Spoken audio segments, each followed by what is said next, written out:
Hola amigos, yo soy Irio de Manuel Díaz del Ministerio del Remanente de una Fe Inteligente, aquí con mi hermosa esposa Uritze, en nuestra sección mejores Son dos. Qué bueno.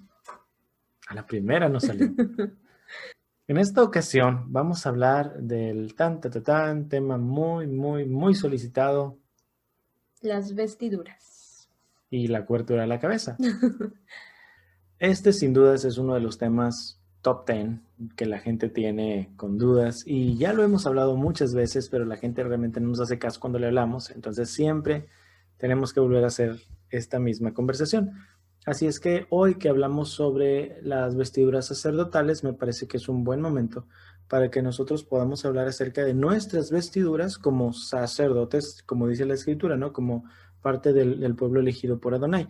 Entonces, vamos a fundamentarlo en la escritura, vamos a buscar dónde la palabra dice que usted y yo somos parte del pueblo de los sacerdotes, para que sepa al menos por qué eso debería también tener relevancia para nosotros.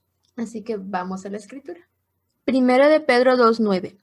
Mas ustedes son linaje escogido, real sacerdocio, nación santa, pueblo adquirido por Elohim, para que anuncien las virtudes de aquel que los llamó de las tinieblas a su luz admirable.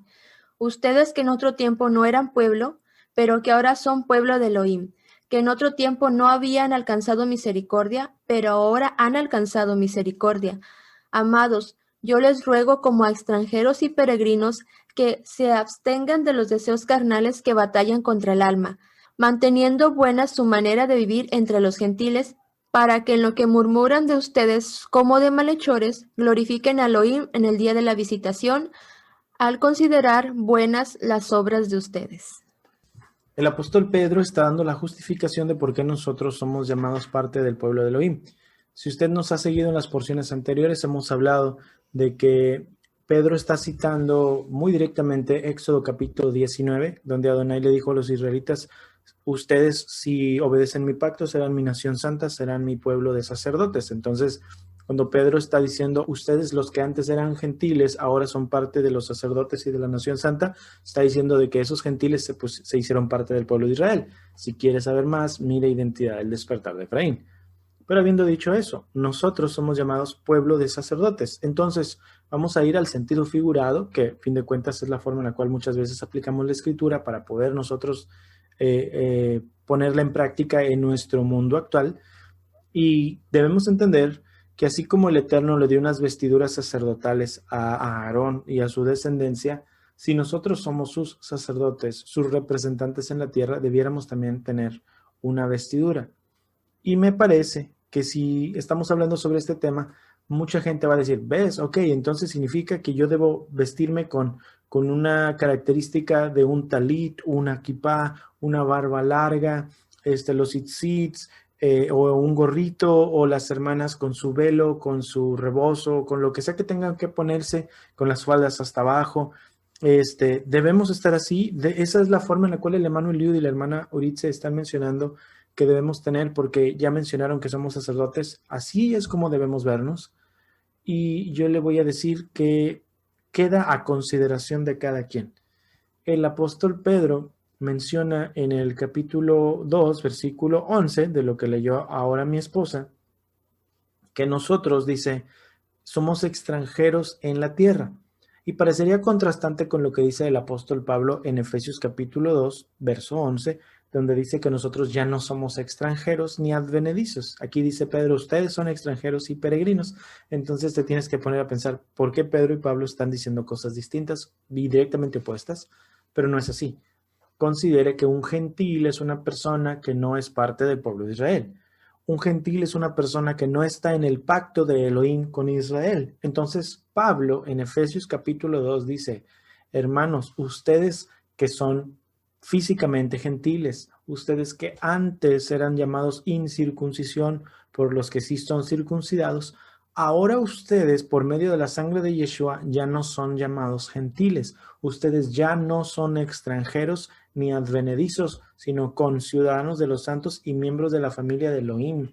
Es decir, que todos los que éramos gentiles en cuanto a la carne, pero venimos a Yeshua, fuimos injertados en el pueblo de Israel y ya no somos llamados extranjeros ni peregrinos ni advenedizos, pero en el contexto y en referencia a ser parte del pueblo de Israel. tú ya no eres un extranjero a Israel, ahora eres un ciudadano de Israel, ahora eres un ciudadano del reino de los cielos. Eso es lo que Pablo está diciendo.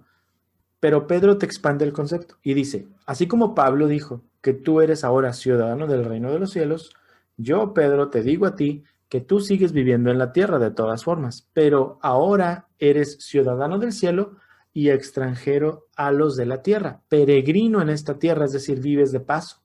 Por lo tanto, dice, tu conducta no debiera ser la de la tierra, la conducta del mundo, porque ahora eres un extranjero a la tierra. Y su servidor le añade, tú no eres un turista, porque hay dos tipos de extranjeros en una tierra extraña, es el turista y el embajador. Usted no es un turista para que pruebe todo lo que el mundo hace. Usted es un embajador del reino de los cielos. Por lo tanto, su conducta, su apariencia, su forma de expresarse debe reflejar esa nación a la cual usted se supone que pertenece. Si yo me digo parte del pueblo de Elohim, pero mi conducta es la del mundo, Elohim va a decir, tú eres extranjero a mi nación. Pero si yo me comporto como el pueblo de Elohim, el mundo va a decir, tú eres extranjero a mí. Por eso Yeshua dice, el mundo, si fueran del mundo, los amaría. Pero como ustedes no hacen lo que el mundo hace, el mundo los odia. Y Pedro dice, como ustedes no son del mundo, sino son extranjeros, embajadores del reino de los cielos en la tierra, mantengan buena y santa su manera de vivir para que los del mundo, que en este punto y en este momento se la pasan criticándolos, burlándolos y juzgándolos, cuando ellos sean abiertos de su entendimiento, el día que tengan su visitación, el día que abran los ojos a la verdad, entonces reconozcan que lo que ustedes hacían era para dar gloria a Adonai y ellos digan, el testimonio de quien sea usted es el que trajo a mi vida el entendimiento que yo debía ser parte del pueblo de Elohim. Ahora que ya entendimos el concepto detrás de las cosas, la necesidad de nosotros representar el reino de los cielos en la tierra, vayamos a cómo es que nosotros físicamente, con nuestra apariencia, podríamos exaltar al Eterno. Vamos otra vez a la escritura, como dijo mi esposa. Te la robé. Primera de Pedro 3:1. De la misma manera, ustedes esposas tienen que aceptar la autoridad de sus esposos. Entonces, aun cuando alguno de ellos se niegue a obedecer la buena noticia, la vida recta de ustedes les hablará sin palabras. Ellos serán ganados al observar la vida pura y la conducta respetuosa de ustedes. No se interesen tanto por la belleza externa, los peinados extravagantes, las joyas costosas o la ropa elegante. En cambio, vístense con la belleza interior, la que no se desvanece, la belleza de un espíritu tierno y sereno, que es tan precioso a los ojos de Elohim. Así es como lucían hermosas las santas mujeres de la antigüedad. Ellas confiaban en Elohim y aceptaban la autoridad de sus maridos. Por ejemplo, Sara obedecía a su esposo Abraham y lo llamaba Señor. Ustedes son sus hijas cuando hacen lo correcto sin temor a lo que sus esposos pudieran hacer. De la misma manera, ustedes maridos tienen que honrar a sus esposas. Cada uno viva con su esposa y trátela con entendimiento. Ella podrá ser más débil, pero participará por igual del regalo de la nueva vida que Elohim les ha dado. Trátala como es debido, para que nada estorbe tus oraciones. Cuando no sabemos leer bien la Biblia, nos espantamos con ciertas declaraciones que los escritores dicen. Por ejemplo, aquí Pedro dice que tu atuendo no tenga que ver con joyas caras o con vestidos muy elegantes o cosas así, ¿sí? Y entonces la gente dice, ¿ves? Significa que no debes ponerte ningún tipo de cosas de esas. No está diciendo eso, porque usted puede regresarse al Génesis y vamos a ver que Sara, a quien aquí Pedro está utilizando como ejemplo, era una mujer muy rica que seguramente se vestía muy bien. Y vemos a Rebeca, la esposa de Isaac, recibiendo muchas alhajas justamente el día donde se reconoce como la señorita con la que Isaac se iba a casar. Entonces, no se trata de que la mujer no pueda adornar su físico con algún atuendo de esa forma, sino que no deberíamos estar haciendo de ello una costumbre de que siempre tiene que verse de cierta forma, porque dice la misma escritura que la gracia, o sea, el ser agraciado físicamente es engañoso, y dice que la hermosura es algo que va a pasar tarde o temprano. Entonces, no puede la mujer enfocarse, y no solo la mujer, pero el hombre también, porque está muy de moda también que el hombre siempre ya sean los famosos metrosexuales, ¿no? Que quieren verse, o sea, se ven hasta más bonitos que las mujeres porque los ves súper bien cuidados a los hombres porque se ha hecho parte de la costumbre del mundo, ¿no? No es correcto que una persona que se supone tiene a Elohim en su corazón y lo expresa con sus acciones, se la pase enfocándose 100% en el cuidado del físico que tarde o temprano, a fin de cuentas, se va a acabar porque somos piel y se va desgastando. Entonces, el apóstol Pedro te dice, cuando tu corazón es recto delante de Adonai, eso refleja mucho más que cualquier tipo de atuendo que te puedas poner por encima. No está en contra de vestirse de cierta forma, mientras haya decoro, claro, pero más bien está diciendo, no es necesario tener ello para reflejar el amor y reflejar la gloria de Adonai en nuestro vivir. Es importante considerar que como mujeres, a la mayoría de nosotras yo creo que nos gusta vernos bonitas o vernos bien, más que nada cuando pues tenemos a nuestro esposo. A mí me gusta poderme arreglar, que me vea yo, que me sienta a gusto y para que pues pueda gustarle, pueda a él sentirse como que, oh, pero... Mi esposa no tiene que hacer mucho para gustarme a mí, pero es bonito que ella se sienta con ganas de vestirse bonito y verse bonito. Bueno. Aquí se acaba el video. Es que me pone nerviosa. Pero volviendo al tema, sí es importante considerar que pues como mujer sí te quieres arreglar un poco. No es que también es bien importante que a lo mejor algunas personas dicen, no, es que eres muy vanidosa, no sé qué. Yo creo que yo creo que no nos podemos engañar nosotras cuando ya pasamos más tiempo en el espejo y peinándonos y cambiándonos de ropa y, ay, es que esta no me gusta, esto no. Yo creo que ahí sí se muestra la vanidad que tú tienes. Pero si tú eres sencilla, si tú dices, no, pues con esto y te arreglas lo suficiente nada más para no verte tan desarreglada, sino que es correcto, es aceptable, es lo que creo, porque sí es importante tener ese cuidado nosotras como mujeres para con nuestros maridos y no dejarlo así. Yo, por ejemplo, a veces me critican mucho en los videos porque la hermana se maquilla y yo, ay, hermana, si me viera en la casa no ando maquillada. No me maquillo tanto, mi esposo está de testigo. Me maquillo solamente cuando yo sé que voy a salir o con él y que yo quiero verme bien para él o alguna ocasión especial o algo, o sea, pero no es como que siempre tengo que estar con el rímel y el labial y todo, porque pues entonces ahí sí entra la vanidad en la mujer. Sobre todo también cuando ya lo haces no solamente porque tu marido, sino porque los demás te vean. Ahí ya es mucho más porque estás queriendo llamar la atención quizá de otros hombres y no está bien. No es correcto que debemos de tener ese decoro de saber de que sí nos arreglemos, pero dándoles ese respeto a nuestros maridos. Y con respecto a la vestidura de la mujer también debe ser recatada. Debemos de ser prudentes en nuestra manera de vestirnos y a lo mejor van a decir algunas hermanas, mi hermana, pero usted anda en pantalón. Y pues sí, ando en pantalón, mi hermana, pero estoy en mi casa o estoy a veces con Celeste y sí es complicado, lo he dicho en algunas ocasiones, sí es complicado cuando tienes que salir de viaje, tienes que subirte a un avión, bajarte de un carro, subirte a un autobús con una niña de 3 años, o sea, sí te tienes que poner un pantalón, ¿verdad? Porque sí sería como que muy, muy incómodo andar con una falda y tratando de cuidar y que si el aire viene y que si te la levanta. Entonces es mejor usar un pantalón y ponerte un blusoncito o algo decente para que pues andes un poquito más cómoda, con más que nada cuando andas con una niña. No estamos como que sí tenemos que cuidar ese aspecto de nosotras, tener la decencia. Si a lo mejor hay hermanas que son más curvilíneas, tener un recato, no, a veces sí es imposible ocultar mucho el físico de la mujer, pero sí lo más recatado que se pueda, porque a veces, cuando también en Facebook pasa mucho, se toman las hermanas muchas fotos y las suben y que con el escote o con la blusa o ponga usted que están tapadas, pero la actitud que se tiene es muy sensual, es como que provocativa o como que dejando ver ahí a la imaginación al hombre. No es correcto que se hagan ese tipo de cosas porque Primero, me ha pasado que hay hermanas casadas que hacen ese tipo de fotos y las suben. Y digo, bueno, ¿dónde está el respeto al esposo, al marido? ¿Dónde está? Y han de decir, pues es que él no le molesta, o a él le gusta mis fotos, o le da like, o me comenta, o así.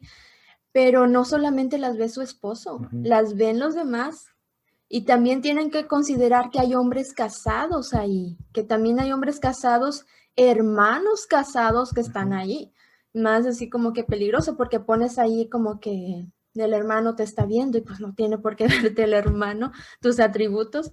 Entonces sí es como considerable. Y un consejo para los varones, si ven en su Facebook imágenes o fotos de mujeres o hermanas muy, muy sensuales, muy provocativas o muy poses de modelo, mejor déjenlas de seguir, hermanos. Por consideración a su esposa, por respeto a su esposa, mejor váyanse al perfil de la persona, en los 3 puntitos, dejar de seguir. No tienen que borrarla si no quieren, si no es como que tienen algo contra la persona, pero sí pueden dejarla de seguir para que esas situaciones dejen de estarlas viendo por respeto a su esposa, a su mujer, que no entre nada por sus ojos, porque es bien importante que cuidemos qué es lo que ven nuestros ojos. Amén. Y han de decir, ay, hermana, qué exagerada. No, hermanos, cualquier cosita, las zorritas pequeñas hacen ahí su guarida y hacen un desastre después. Entonces sí tenemos que tener ese cuidado en lo que nosotros vemos y nosotras mujeres lo que nosotros dejamos que los demás vean. Habiendo dicho eso, vamos a la parte número 2 de nuestro mensaje, que es sobre la cobertura de la cabeza y si es correcto que una mujer o un hombre se pongan un velo encima. Primera de Corintios 11:2. Pero los alabo porque en todo se acuerdan de mí y retienen mis instrucciones tal como se las transmití. Pero quiero que entiendan que el Mesías es la cabeza de todo hombre, y el hombre es la cabeza de la mujer, y Elohim es la cabeza del Mesías. Todo hombre que ora o profetiza con la cabeza cubierta deshonra su cabeza, pero toda mujer que ora o profetiza con la cabeza descubierta deshonra su cabeza, porque es igual que si se hubiera rapado. Porque si la mujer no se cubre con su velo, que se corte todo el cabello, y si le es vergonzoso cortarse el cabello o raparse, que se cubra con un velo. El hombre no debe cubrirse la cabeza, porque él es la imagen y la gloria de Elohim, pero la mujer es la gloria del hombre, porque el hombre no procede de la mujer, sino la mujer del hombre. Además, el hombre no fue creado a causa de la mujer, sino la mujer a causa del hombre, por lo cual la mujer debe tener una señal de autoridad sobre su cabeza por causa de los mensajeros. Sin embargo, en Yahweh ni el hombre existe aparte de la mujer, ni la mujer existe aparte del hombre. Porque así como la mujer proviene del hombre, así también el hombre nace de la mujer. Pero todo proviene de Elohim. Juzguen por ustedes mismos. ¿Es apropiado que la mujer le ore a Elohim sin estar cubierta con su velo? La naturaleza misma nos enseña que es una deshonra para el hombre llevar el cabello largo, mientras que para las mujeres es una honra llevar la cabellera larga, porque la cabellera larga se le ha dado para cubierta. Con todo, si alguien quiere ser contencioso, nosotros no tenemos tal costumbre, ni tampoco las comunidades de Yahweh. Primera de Corintios capítulo 11 es la cita máxima por excelencia para decir que debemos ponernos una cobertura en la cabeza. El problema es que al igual que cualquiera de todas las cartas de Pablo, debe leerse con contexto. Si usted no conoce el contexto, entonces sacará de contexto el texto para usarlo como un pretexto. Por lo tanto, ¿cuál es el contexto entonces de Primera de Corintios? Corinto era la segunda ciudad más grande del Imperio Romano. Corinto estaba en un punto estratégico donde todos los barcos que venían de Oriente Medio podían cruzar rumbo a Roma, pero siempre tenían que llegar a Corinto. Corinto era una ciudad cosmopolita de cerca de 1 millón de habitantes, donde había de todo lo que usted se puede imaginar. Si usted ha visitado alguna ciudad portuaria donde llegan personas de muchas partes del mundo, sus ciudades cosmopolitas, por ejemplo, aquí en México, como Cancún o Acapulco, o en sus lugares donde usted viva, si usted es de Brasil, Río de Janeiro, si vive en Nueva York, en Estados Unidos, Nueva York, Miami, Los Ángeles, lugares demasiadísimo grandes.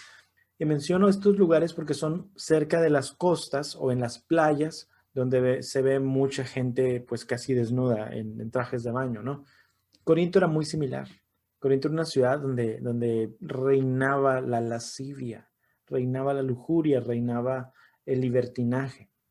Habiendo dicho eso, Corinto entonces es una ciudad donde Pablo fue y fundó una iglesia, donde la gran mayoría de las personas que estaban allí habían sido gente de lo peor, gente que habían sido homosexuales o prostitutas. Se les llamaba vírgenes vestales a las prostitutas de los templos romanos que se rentaban para la adoración a los dioses paganos. Cuando los apóstoles en Hechos capítulo 15 mandan la carta de las 4 instrucciones para los nuevos creyentes, para inducirlos a guardar Torah, no les están diciendo que solamente 4 cosas deben guardar, sino esos son los primeros pasos. Y luego en el 15:21 dice, pero vayan a la sinagoga para que les enseñen la Torah constantemente cada Shabbat. Se daba entendido que iban a ir a la sinagoga. Cuando los apóstoles hacen esto, lo están haciendo como una especie de desintoxicación del paganismo y de la adoración a los ídolos, que siempre iba vinculada con las orgías.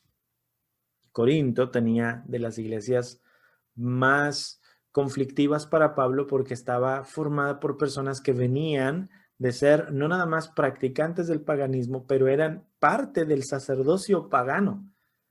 Y otra de las cosas que usted debe entender de estas vírgenes vestales o de las mujeres que trabajaban como prostitutas en los templos es que estaban rapadas. Y los hombres parecían mujeres y las mujeres parecían hombres.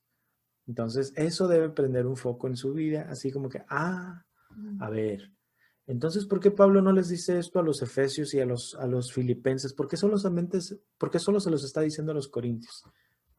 Jamás utilice a Pablo para generalizar una instrucción cuando Pablo está hablando en una carta a los corintios, lo que los corintios necesitaban escuchar.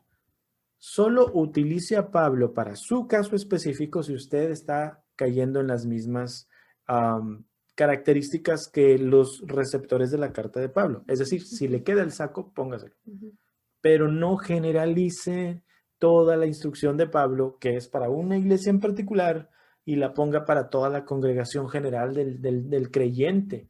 Y eso es quizá el 90% de lo que hemos hecho con la doctrina cristiana. Es malinterpretar absolutamente lo que Pablo dice, porque Pablo lo que hace es leer una carta que le envían los corintios y notar los detalles que le están diciendo que tienen como problemas, y Pablo agarra su pluma y empieza a escribirles instrucción de la Torá específica al caso de ellos. Y hay veces donde les dice, ¿saben qué? En estos casos no tengo nada que decir de la Torá, les doy mi punto de vista. Y muchas veces hace eso. Pero como nosotros no sabemos nada y no leemos bien la Biblia, generalizamos todo lo que Pablo dice, y Pablo sería el primero en decir, espérame. O sea, para empezar, estás cometiendo un delito federal al abrir correspondencia que no te corresponde.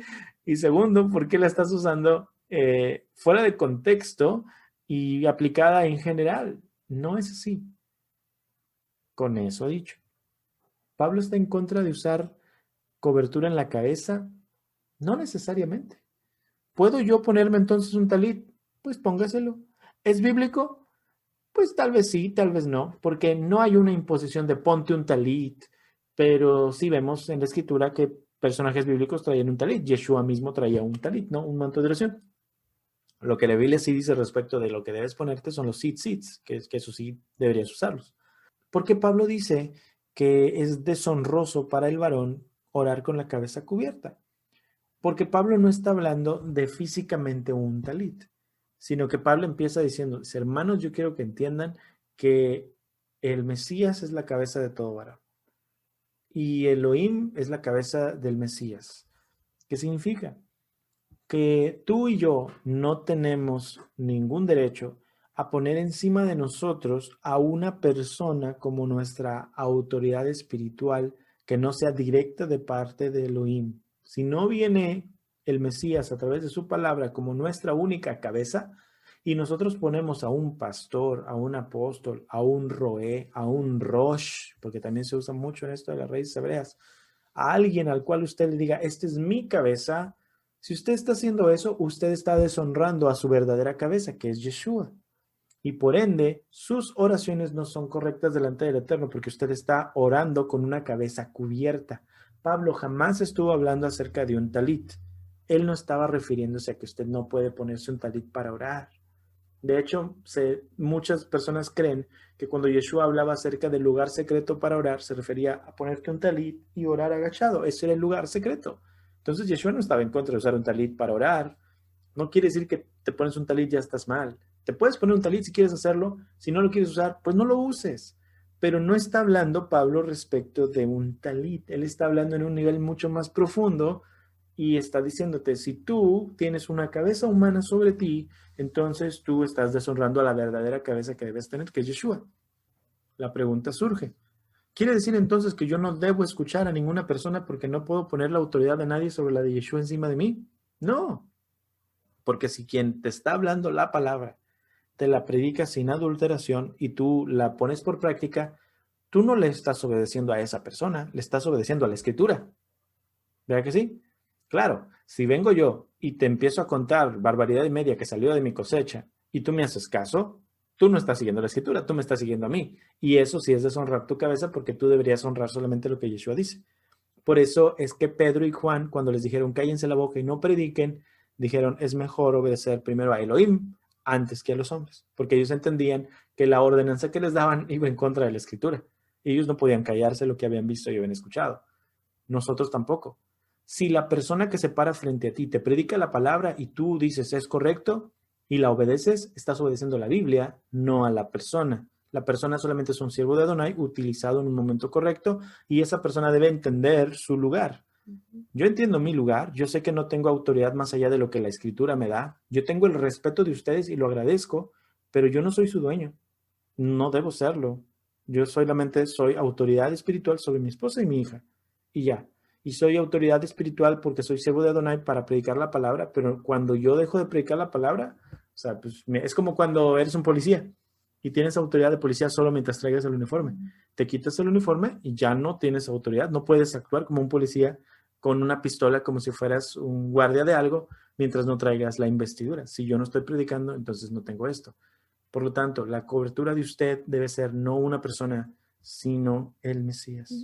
Es como lo mencionas, como el ejemplo que estás dando sobre, eres un policía y estás dándole las leyes a las personas, ellos deben de seguir las leyes para no caer en un arresto, pero no es porque te estén siguiendo a ti, el policía que fue y se las dijo, sino están siguiendo las leyes. Correcto. Que están rigiendo el comportamiento. Entonces, la siguiente parte, espero esto quede claro, pero la siguiente parte de esto es donde Pablo dice que la mujer debe ponerse un velo. Entonces, la mujer debe ponerse un velo. Si quiere, puede ponérselo. Si su esposo quiere que se lo ponga, se lo puede poner. ¿Por qué entonces mi esposa no trae velo? ¿Por qué yo digo una cosa y mi esposa no lo refleja? Pues porque mi esposa y yo hemos entendido lo que acabo de explicarle de Pablo. Pablo le estaba hablando a una congregación donde la mayoría de las mujeres estaban rapadas, donde apenas habían venido al Mesías y tarda un buen tiempo en crecerte el cabello. Entonces Pablo llegaba al recinto donde se congregaban y miraba muchas mujeres rapadas y muy a gusto y platicadoras, por cierto, eran muy platicadoras. Por eso Pablo le dice, yo le prohíbo a la mujer hablar en la congregación, porque él sabía cómo eran esas mujeres. Él conocía a las mujeres de la iglesia de Corinto, él sabía que eran mujeres habladoras, que venían de un mundo así. Él decía, la mujer se tiene que callar en la congregación. No es que la mujer en general eran las de Corinto porque eran bien pericas. Y cuando les dice, mujeres, pónganse un velo, es porque estaban pelonas. Y les ponía un velo porque si ellas andaban rapadas, la gente las iba a confundir como lo que ellas eran antes, que eran prostitutas. Pablo les estaba haciendo un favor y tratando de protegerlas del desprestigio de esa mujer es una cualquiera porque es una prostituta, al decirles pónganse un velo. Dice, porque a la mujer le es honroso tener su cabello largo. Si tiene cabello largo no hay necesidad de ponerse velo, porque el cabello es el velo de la mujer. Pero si la mujer decide, después de venir al Mesías, ustedes mujeres corintias que eran prostitutas y estaban rapadas, si después de venir al Mesías se siguen rapando y afeitando la cabeza, pues pónganse un velo, hombre. Si les gustó ya quedarse así, pues entonces pónganse velo, pero si no, vayan dejándose crecer el cabello. Eso mostrará que ustedes quieren realmente obedecer el mandamiento de Adonai, vivir una vida de integridad. Pablo no está generalizando que todas las mujeres a fuerzas tienen que traer un velo en la cabeza. Está diciendo, dadas las circunstancias de la iglesia de Corinto, mejor pónganse un velo. Y concluye diciendo algo bien tremendo. Dice, pero si no les gusta lo que les digo, déjenme decirles algo. Nosotros no tenemos esa costumbre. O sea, Pablo claramente está diciendo que él no tenía costumbre de ponerle velo a la mujer, pero por el causa de que ellos tenían la necesidad, Pablo les decía eso. También les dice, dice que no les muestra la naturaleza que el hombre no debería traer el cabello largo. Y la gente dice, entonces el hombre no debe ponerse el cabello largo. Volvamos a Corinto. Las mujeres parecían hombres, los hombres parecían mujeres. No traían cabello largo. Mire cualquier película del tiempo de Yeshua. Y hasta Yeshua traía el cabello larguecillo ahí. Y nadie lo critica, ¿no? ¿Por qué? Porque no se trataba de eso. Se está refiriendo a que estos trataban de parecer mujeres y las mujeres parecían... La Escritura dice en Deuteronomio capítulo 22 que el hombre no se va a vestir con ropa de mujer y la mujer no se va a vestir con ropa de hombre. Porque no está hablando de que la mujer no se puede poner pantalón. Está diciendo que no debe andar tratando de verse como un hombre. ¿Ha visto esas mujeres que parecen hombres? ¿Ha visto? O que intentan parecer hombres, pero no se ven como hombres. ¿Ha visto esos hombres que intentan parecer mujeres, pero no se ven como mujeres? Eso es lo que Adonai está diciendo a su pueblo. No serás un transvesti. Se acabó. He dicho caso cerrado. Este es un tema que es muy, muy claro para mí explicarlo porque es tristemente un problema que no debiera ser problema. Pero bueno, espero que esto le quede claro. Les dejo con mi esposa. Yo ya me voy, ya no tengo nada que decir. Para cuando le hagan la pregunta a mi esposa, ¿por qué su esposa usa pantalón? Les mandan este video, por favor. Sí, ahí está todo lo que tengo que decir. Discúlpenme que tardé tanto, pero ese contexto lo necesitan escuchar. Por eso es que no lo digo a cada rato, porque siempre tengo que hablar todo. Son una de las cosas que más controversia causa, la vestidura, los alimentos, etcétera, pero no entendemos el contexto de las cosas. Ya entendiendo para quiénes iba dirigida la carta, te pones pues a pensar, oye, pues sí es cierto, ¿no? Sí. Porque es lógico pensar que no les dejaban hablar a las mujeres y agarran eso de pretexto también y no, la mujer no debe de hablar, no debe de predicar, no debe de estar enfrente, no debe dar enseñanzas porque está prohibido que la mujer hable. Pobre Pablo, de verdad. Todo lo confunden. Vea la serie Pablo como nunca lo habías visto. Necesita usted ver eso. Son como 15 videos. Mírelos, estúdielos, aprenda con nosotros.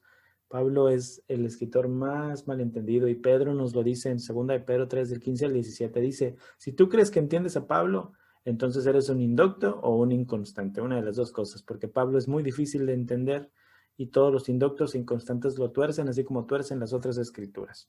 Y eso es la advertencia para todo aquel que quiere leer a Pablo. Mire Pablo como nunca lo habías visto. Le aseguro que cambiará su vida.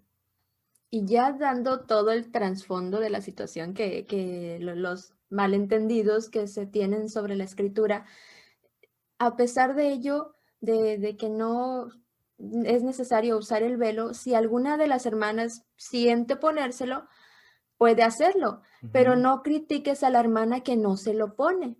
Y viceversa, si nosotros no lo usamos, no critiquemos a la hermana que sí se lo quiere poner, porque es una convicción, es algo que debe de nacer, no es una imposición, es algo que ellas se sienten hacer. Sobre la vestidura, eso sí tenemos que tener nuestro recato, vuelvo a decir, como mujeres es importante tenerlo, no porque ya estemos así en tiempos modernos, o sea, ya desviarnos completamente, debe haber una línea entre la situación de que decir, bueno, dicen que no importa que yo use pantalón, bueno, sí, pues lo puedes usar en alguna situación en particular, sí, pero cuando lo llegues a usar, trata de ser decorosa, de ser pudorosa en tu manera de presentarte, porque sí es importante la manera que nos presentamos, en que el reflejo que hay de nosotras, porque es nuestro testimonio. Y como lo mencionamos al principio, si alguna de ustedes mujeres no tienen a su marido ganado, sí es necesario que por su testimonio lo ganen. Entonces sí es necesario que nosotras tengamos ese respeto por él, el vestirnos adecuadamente y obviamente cuidarnos, vestirnos para nuestro esposo, pero para él, no para nadie más, solamente para él.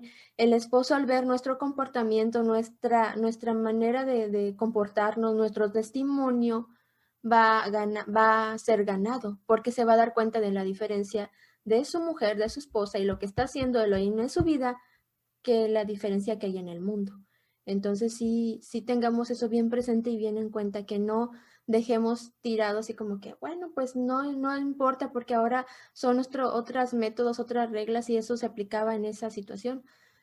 Sí, pero tenemos que cuidar nuestro testimonio. Es importante.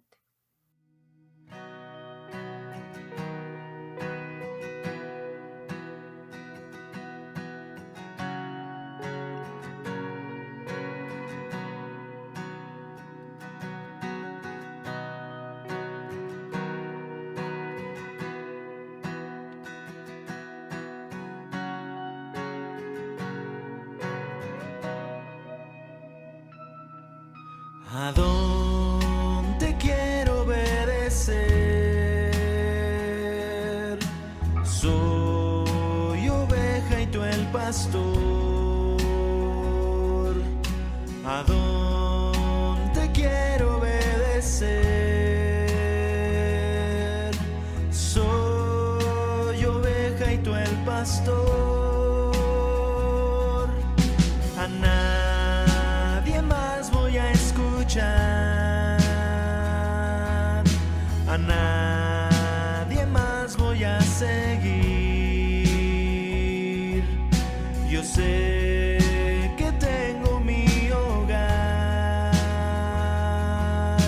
aquí dentro de tu redil.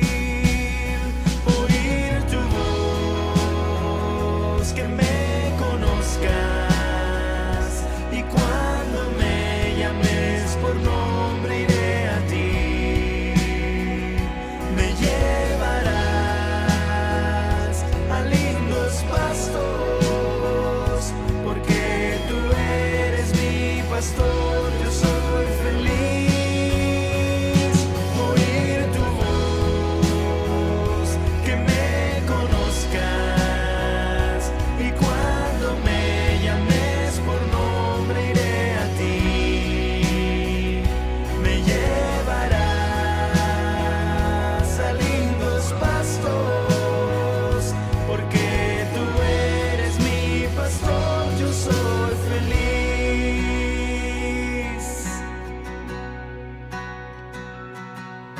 ¿A dónde quiero obedecer? Soy oveja y tú el pastor. ¿A dónde quiero obedecer? Soy oveja y tú el pastor. A nadie más voy a escuchar, a nadie más voy a seguir.